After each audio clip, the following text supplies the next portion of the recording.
Hello বন্ধুরা, কেমন আছো সকলে? আশা করি ভালো আছো। আজকে তোমাদের সাথে আমি ছানার কোপ্তা বা পনির কোপ্তা যে কোনো একটা বলতেই পারো, তার রেসিপিটা শেয়ার করব।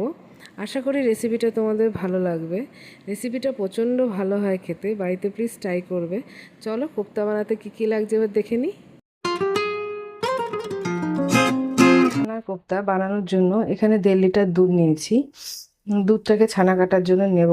নিয়েছি এখানে ভিনেগার, টক দই, টমেটো কুচি, ফোড়নে নিয়েছি তেজপাতা, শুকনো লঙ্কা, জিরে, গোটা গরম মশলা, দারচিনি, এলাচ, লবঙ্গ। আর এখানে নিয়েছি আদা বাটা, আদা বাটবো তাই জন্য আদা নিয়েছি, কাঁচা লঙ্কা নিয়েছি। আর কোফতার মধ্যে কাঁচা লঙ্কা কুচি আর আদা কুচি দেব। আর এখানে নিয়েছি কাজু বাদাম, আমন্ড বাদাম, পোস্ত, তারপরে কিশমিশ, মগজ। আর গুঁড়ো মশলার মধ্যে নিয়েছি ধনে গুঁড়ো, জিরে গুঁড়ো, গরম মশলা, হলুদ, চিনি, নুন। আর এখানে কস্তুরি মেথি আর 2 চামচ ময়দা নিয়ে নিয়েছি। ছানাটাকে বাইন্ডিং করার জন্য লাগবে ময়দাটা। আর এখানে নিয়েছি ঘি, সাদা তেল। আর ডুমো ডুমো করে আলু কেটে নিয়েছি। এই দিয়ে আমি ছানার কোপ্তাটা তৈরি করব। চলুন এবার রেসিপিটা শুরু করা যাক। এখানে বন্ধুরা আমি দুধটাকে জাল বসিয়ে নিয়েছি। এবার দুধটা গরম হবে, তারপরে এটার মধ্যে ভিনেগার দিয়ে আমি দুধটাকে ছানা কেটে নেব। এখানে আমি একটা মশলা তৈরি করব, তার জন্য একটু আদা বাটা নিয়ে নিচ্ছি। আদাটাকে বাটবো আর কি মিক্সিতে। একটাই কাঁচা লঙ্কা দিচ্ছি, দুটো দেবো না। আর এখানে একটু টমেটো কুচিটা নিয়ে নিচ্ছি, একসাথেই বেটে নেবো এগুলো সব। আর এখান থেকে একটা শুকনো লঙ্কা নিচ্ছি। এখানে যেহেতু শুকনো লঙ্কার গুঁড়ো ইউজ করব না, তাই এই গোটা শুকনো লঙ্কাটা আমি একটু বীজটাকে ফেলে নিলাম। ফেলে নিয়ে এইটাকে আমি এবার মিক্সিতে পেস্ট করে নেব। আদা লঙ্কাটাকে ভালো করে পেস্ট করে নিয়েছি, এই পেস্টটা ইউজ করব। দেখুন বন্ধুরা, যতক্ষণ দুধটা গরম হচ্ছে, ভালো করে গরম হয়ে ফুটে উঠলাবে, তারপরে আমি এটাকে ছানা কাটবো। যতক্ষণ এটা হচ্ছে ততক্ষণ আমি ওভেনে একটা কড়াই বসিয়ে নিয়েছি। কড়াই বসিয়ে নিয়ে এবার এখানে একটু সাদা তেল দিচ্ছি, দিয়ে ততক্ষণ আমি আলুটা এখানে ফ্রাই করে নেব।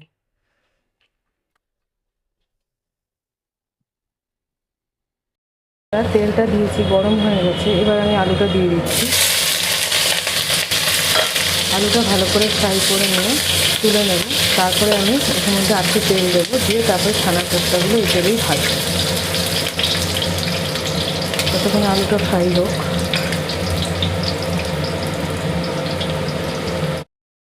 আলুগুলো লাল লাল করে ভাজা হয়ে গেছে, এবার এই আলুগুলোকে আমি তুলে নেব। এই কড়াইতেই একটু তেল দেব, তেল দিয়ে তারপর আমি কোপ্তাগুলোকে ভাজবো।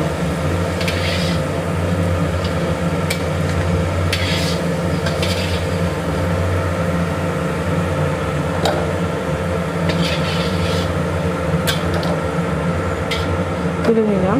এই কড়াইতে তেল দিয়ে আমি কোপ্তাগুলোকে ভাজবো। দুধটা ভালো গরম হয়ে গেছে, এবার এর মধ্যে আমি অল্প অল্প করে ভিনেগার আর জল মিশিয়ে রেখেছিলাম যে বাটিটাতে, সেখান থেকে একটু ভিনেগার অল্প অল্প করে ঢেলে দেবো। ঢেলে দিয়ে একটু নাড়াবো।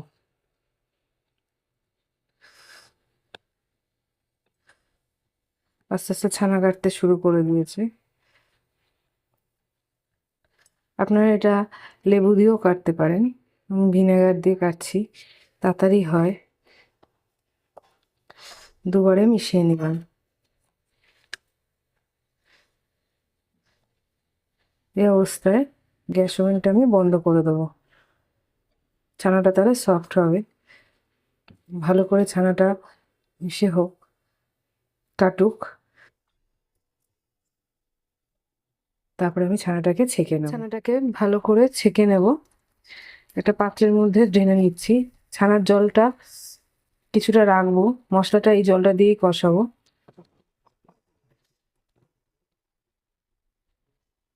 মশলাটা এই জলটা দিয়েই কষাবো, এই জলটাতেই রেখে দেবো, পুরোটা ফেলবো না। ছানাটা ছেঁকে তারপরে দেখাচ্ছি।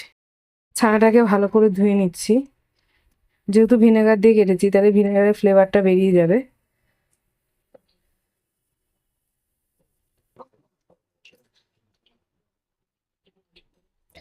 ভালো করে ধুয়ে নিলাম। এবার জলটা ভালো করে ঝরিয়ে নেব। তারপর ছানাটা একটু শুকনো শুকনো হলে তারপরে একটা পাত্রে ট্রান্সফার করব। বন্ধুরা, ছানাটা ভালো করে আমি জল ঝরিয়ে নিয়েছি। এবার এই ছানাটাকে মাখবো, সব মশলাগুলো দিয়ে নিই। এর মধ্যে কাঁচা লঙ্কা কুচি দিচ্ছি, একটুখানি আদা কুচি দিচ্ছি। আদা কাঁচা লঙ্কা একটু ভালো করে কুচিয়ে নেবেন। এর মধ্যে হলুদ গুঁড়ো দিচ্ছি,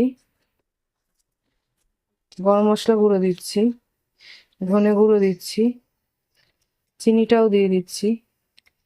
এখানে আমি এই ছানাটা মাখার জন্য পরিমাণ করে নিয়েছিলাম। নুনটাও দিয়ে দিচ্ছি, আর এটা একটু জিরে গুঁড়ো। সব মশলাগুলো দিয়ে দিলাম। এর মধ্যে 2 চামচ ময়দা নিয়েছিলাম, ময়দাটাও অ্যাড করে দিলাম। এই দিয়ে আমি ভালো করে ছানাটাকে মাখবো।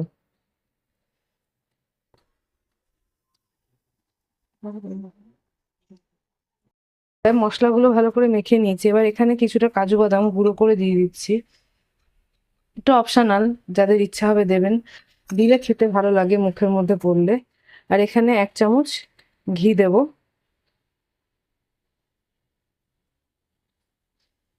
এতে খেতে ভালো হবে, টেস্টটা খুব সুন্দর হয়। ছানার কোপ্তা খেতে খুব ভালো লাগে, বাড়িতে একবার ট্রাই করে দেখবেন, খুব ভালো লাগে খেতে। এটা দিয়ে সব ভাত খাওয়া হয়ে যায়। ভালো করে মেখে নিতে হবে। মেখে ছোট ছোট করে যে যেরকম আকৃতির গড়তে চান গড়বেন। নুন মিষ্টিটা পরিমাণ মতন দেবেন, যার যতটা ছানা সেই অনুযায়ী দেবেন মশলাগুলো সব। একটুখানি ঘি মাখিয়ে নিচ্ছি। ঘি মাখিয়ে এবার এগুলোকে ভালো করে গড়বো।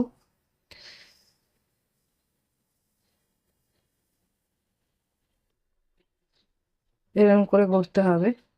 এখানে একটা করে কিশমিশ দিয়ে দেবো। কিশমিশটা দিলে খেতে ভালো লাগে। এটাও অপশনাল, ইচ্ছা হলে দেবেন, না হলে না দেবেন।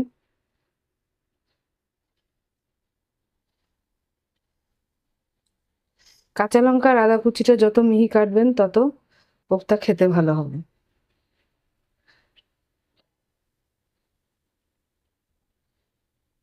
ছানাটাকেও ভালো করে মাখবেন। এরকম করে প্রত্যেকটা কোপ্তা আমি গড়ে নেব। আরেকটা দেখিয়ে দিই, সবগুলো দেখালে ভিডিওটা বড় হয়ে যাবে। আমি একটা করে কিশমিশ দিয়ে দিচ্ছি।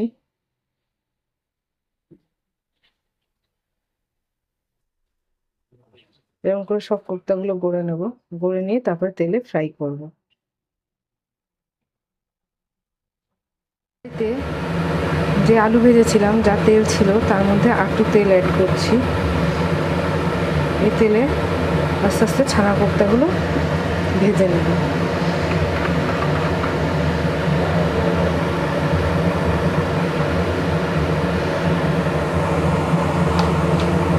এখানে দেখুন প্রায় 16 খানা কোপ্তা হয়েছে আমার 1.5 লিটার দুধে।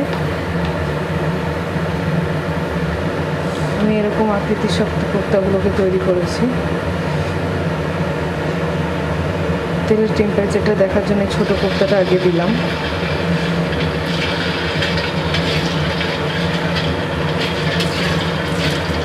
তেলটা একটু গরম হবে।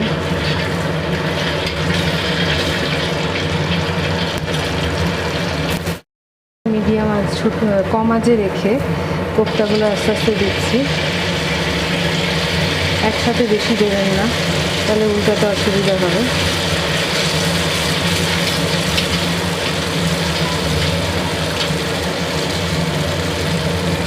ছোটো কোপ্তাটা হয়ে এসছে ভাজা।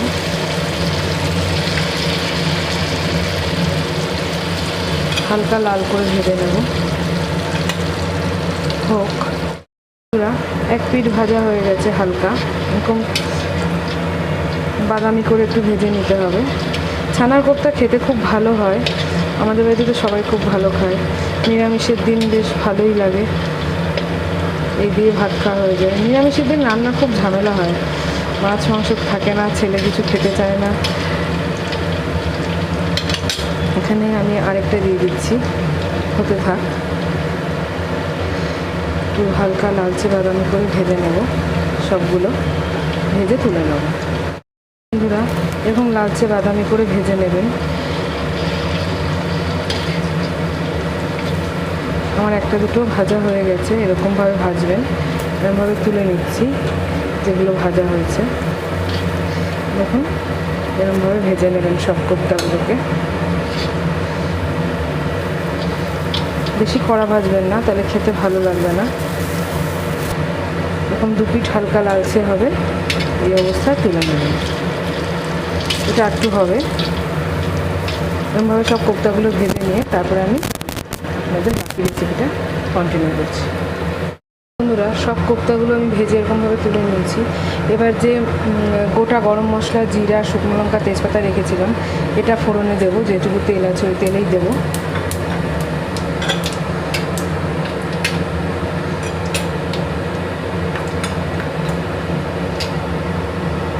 হয়ে গেছে। এবার এই যে টমেটো, আদা, কাঁচা লঙ্কা বেটে রেখেছিলাম, এটা ঢেলে দেবো।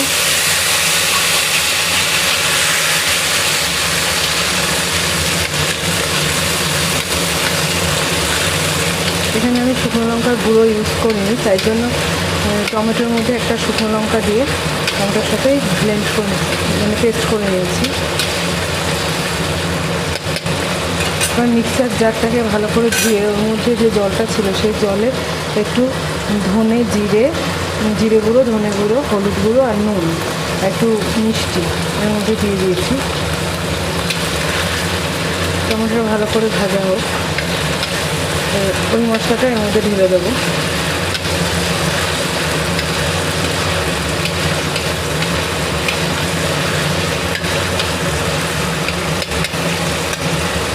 টমেটোটা কষে গেছে, এবার এই মশলাটা মিক্সি ধোয়া জলে দিয়ে দিচ্ছি। মিক্সি ধোয়া জলে বলছি। এবার মশলাটা ভালো করে কষুক। মিক্সির মধ্যে এখানে যে কিশমিশ আর কাজুটা রেখেছিলাম, এখান থেকে কটা কিশমিশ আর কটা কাজু বাদাম তুলে নিচ্ছি।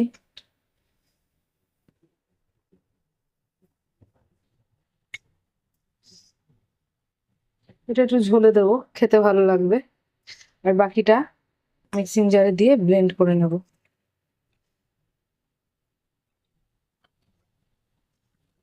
ভালো করে ব্লেন্ড করে নেব। এখানে মশলাটা কষাচ্ছি, এই সময় আমি এই কাজু বাদাম ও কিশমিশ যেটুকু তুলে নিয়েছিলাম সেটুকু এখানে অ্যাড করে দেবো। আপনারা তেলে ভেজেও দিতে পারেন, আমি ভেজে দেবো না, এখানেই অ্যাড করব। ঝোলের মধ্যে পড়লে খেতে ভালো লাগবে। মশলাটা একটু কষবে। বাদামটা আমি ভালো করে বেটে নিয়েছি, এবার এটাকে আমি ওই মশলাতে অ্যাড করব। তাই আমি আলুগুলোকে অ্যাড করে দিচ্ছি।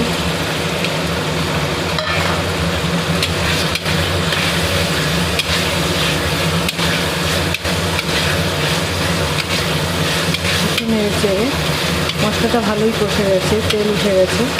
এর মধ্যে আমি এই কাজু বাদামের পেস্টটাকে অ্যাড করে দেবো।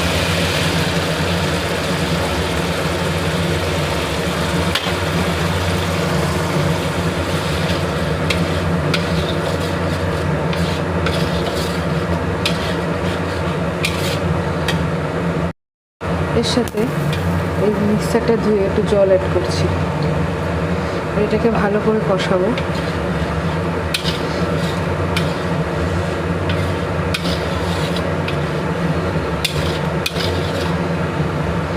ভালো করে কষুক।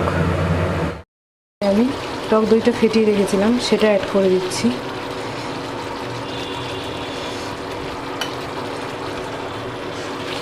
এই সময় গ্যাসের আঁচটা একদম কম করে দেবেন, নাহলে টক দইটা ফেটে যাবে। ভালো করে মিক্সড করে নিয়ে আরও কিছুক্ষণ ঢাকা দিয়ে রাখবো।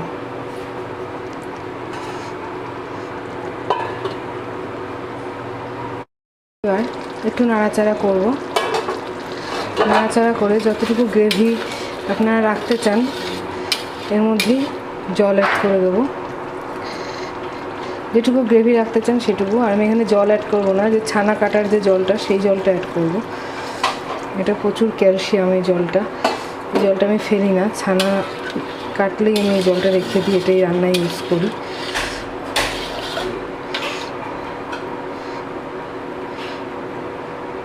আলুটা সেদ্ধ হয়ে এসছে, জলটা ফুটলে আর সামান্য একটু সেদ্ধ হবে, আর একটু জল দিচ্ছি। একটু ঝোল ঝোল খেতেই ভালো লাগে, কামাখা করবো, বেশি ঝোল করবো না। জল অ্যাড করে দিয়ে এবার আমি ঢেকে দিচ্ছি, ভালো করে ফুটুক, তারপরে বড়াগুলো অ্যাড করব। দেখুন বন্ধুরা, মশলাটা প্রায় কষে এসছে বলছে, ঝোলটা ভালোই ফুটে গেছে। এখানে আলুটাও সিদ্ধ হয়ে গেছে, আলু পুরো সিদ্ধ হয়ে গেছে। আমি এটা মাঝখানে একবার নেড়ে চেড়ে দেখেছিলাম, একটু মিষ্টি কম লেগেছে আমার, তাই এখানে আমি একটু গুড় অ্যাড করছি। এর আগে একটু চিনি দিয়েছিলাম আমি সামান্য, আজকে রান্নায়, অনেক দিন পরে রান্নায় চিনি দিলাম। আজকে সামান্য একটু চিনি দিয়েছিলাম, আমি যখন জিরে ধনেটা দিলাম সেই মধ্যে একটু চিনি দিয়ে অ্যাড করেছিলাম। তো এখানে আমি কোপ্তাগুলো অ্যাড করে দিই, এবার একটুখানি ফুটলেই আমি নামিয়ে নেবো কোপ্তাগুলো।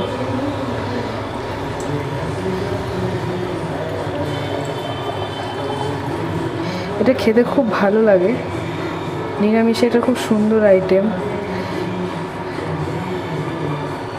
একটু করতে সময় লাগে, কিন্তু খেতে দারুণ হয়। আমার তো পনিরের থেকে এটাই বেশি ভালো লাগে, পনির আমি খুব একটা ভালো খাই না।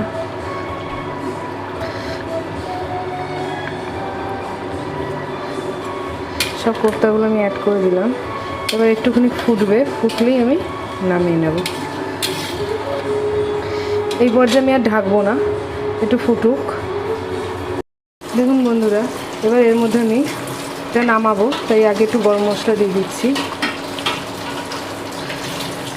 সামান্য একটু গরম মশলা দিলাম, আর যে কস্তুরি মেথিটা রেখেছিলাম সেটা একটু হাতে নিয়ে ক্রাশ করে দিয়ে দেবো। এটা অপশনাল, ইচ্ছা হলে দেবেন, না ইচ্ছা হলে দেবেন না। আমার ভালো লাগে, দই দিলে আমি একটু হালকা কস্তুরি মেথি ইউজ করি। আর এখানে একটু ঘি দেবো, নামানোর সময় একটু ঘি দিয়ে নামাবো। এটাও অপশনাল, যার ভালো লাগবে দেবেন, না হলে না দিলেও হবে। এবার আমি এটাকে ভালো করে নাড়া দেবো, একটু গ্রেভি রাখবো। আমি এবার এটাকে নামিয়ে নেব, ওভেনটা অফ করে দিলাম। এই বাটিটার মধ্যে আমি কোপ্তাটা ঢেলে নিয়েছি, এটা কাঁচা লঙ্কা দিয়ে পরিবেশন করেছি। আপনাদের কাছে যদি ধনেপাতা থাকে ধনেপাতাও দিতে পারেন, খেতে খুব ভালো লাগে। আশা করি রেসিপিটা ভালো লাগবে আপনাদের। যদি ভালো লাগে প্লিজ লাইক করবেন, শেয়ার করবেন। চ্যানেলে যারা নতুন বন্ধু আছে প্লিজ চ্যানেলটাকে সাবস্ক্রাইব করে দিও। আর এই রেসিপিটা দেখার সকলকে অনুরোধ রইল। আশা করি রেসিপিটা আপনাদের সকলের খুব পছন্দ হবে। প্লিজ একদিন বাড়িতে ট্রাই করে দেখবেন, বাচ্চা থেকে বড় সবার খুব ভালো লাগে এই রেসিপিটা।